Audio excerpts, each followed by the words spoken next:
This is the Ears Up English podcast. English that grows with you.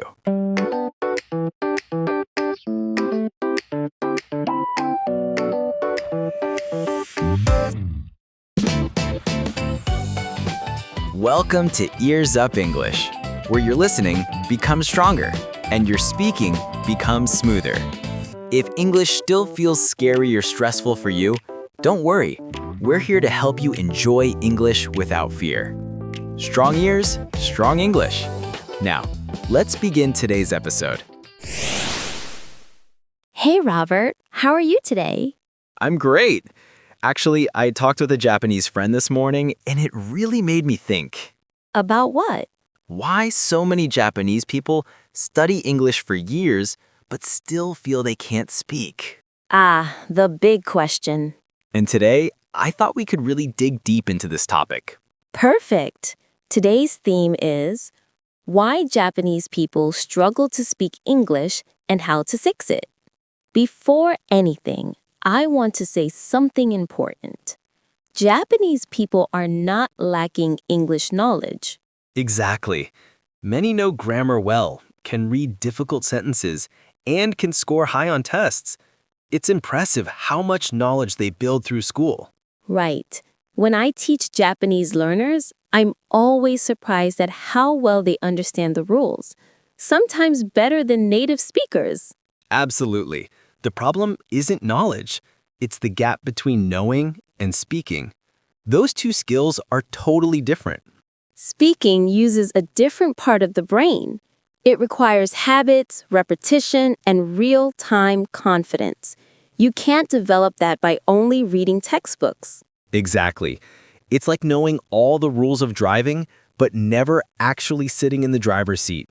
And then when you finally try, you freeze because nothing is automatic yet. That freeze is something Japanese learners feel often, and a major reason behind it is translation thinking. Let's talk about translation thinking, because this is one of the biggest reasons people freeze in real conversations. Right. Translation thinking is when your brain tries to convert Japanese into English every single time. Like thinking, 私は, what's the English? Okay, I like coffee. By the time you finished, the moment is gone. Exactly. Translation thinking is slow and heavy. Conversation is fast and light. They don't match. It's like trying to run while wearing a huge backpack. Or trying to type on your phone with winter gloves on. Everything becomes slow. And when you're stressed, like talking to a foreign coworker, the brain becomes even slower. That's why learners say, I know the words, but they don't come out. The brain freezes because too many tasks are happening at once. And this comes from the way English is taught in Japan, mostly through Japanese. Exactly. Teachers explain grammar in Japanese and students memorize vocabulary with Japanese translations. English becomes a school subject, not a communication tool. In many European and Southeast Asian countries, English classes are taught in English. Children hear English as English without translation. So, their brain builds English pathways naturally. They hear coffee and think of coffee, not the Japanese word. But even adults can build that pathway. It's never too late. And the best way to start is with micro-speaking. Micro-speaking means using tiny sentences like, I go, too hot, I like this. These short sentences help your brain switch from Japanese to English mode. And you don't need special study time. You can add English into everyday moments. Morning, I'm awake. So sleepy. Walking, nice weather. Too crowded. Night, long day. I'm tired. These tiny moments slowly build the English pathway. And after a while, English starts coming out more automatically. And that leads us to today's key phrase. Don't think too much, just speak. It doesn't mean don't think at all. It means don't aim for perfection before opening your mouth. Exactly. Perfection kills your confidence. It stops your tongue from moving. Speaking is like cooking. You learn by doing, not by reading recipes. Your first dish might be too salty, but the more you cook, the better you get. Same with speaking English. You learn by speaking, even imperfectly. All right, so now let's listen to today's dialogue. Hey, you look a bit nervous. Are you okay? Yeah, I have to talk to an exchange student today, and I'm scared I'll make mistakes. Don't think too much. Just speak. That's the whole point. I know, but my mind goes blank when I try to speak English. It's normal. Even native speakers freeze sometimes. Really? Yeah, and simple English is totally enough. You don't need big words. So, like, hi, nice to meet you, or where are you from? Exactly. You already know what to say. Maybe I'm trying too hard to be perfect. Yeah, that's the trap. Forget perfection. Don't think too much. Just speak. Okay, I'll try, even if I make mistakes. Good. Mistakes mean you're learning. All right, I'll just speak. That's the spirit.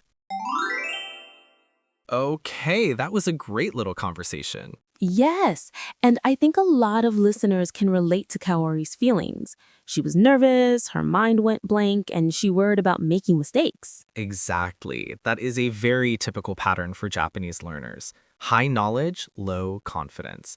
Kaori knows what to say, but fear blocks her words. And Ben did something very helpful. He reminded her that simple English is totally enough. This is such an important message. Yes. Many Japanese learners think they need perfect grammar or advanced vocabulary to sound smart. But in real conversations, simple English is often the most natural. Like when Kaori said, hi, nice to meet you? She already knows exactly what to say. Right. The problem isn't the language, it's the expectation of perfection. And that's why today's phrase works so well. Don't think too much, just speak. It removes pressure. It tells your brain, it's okay to be simple. It's okay to be imperfect. And it focuses on action, not performance. If you notice, Ben didn't give her complicated advice. He kept everything simple and friendly.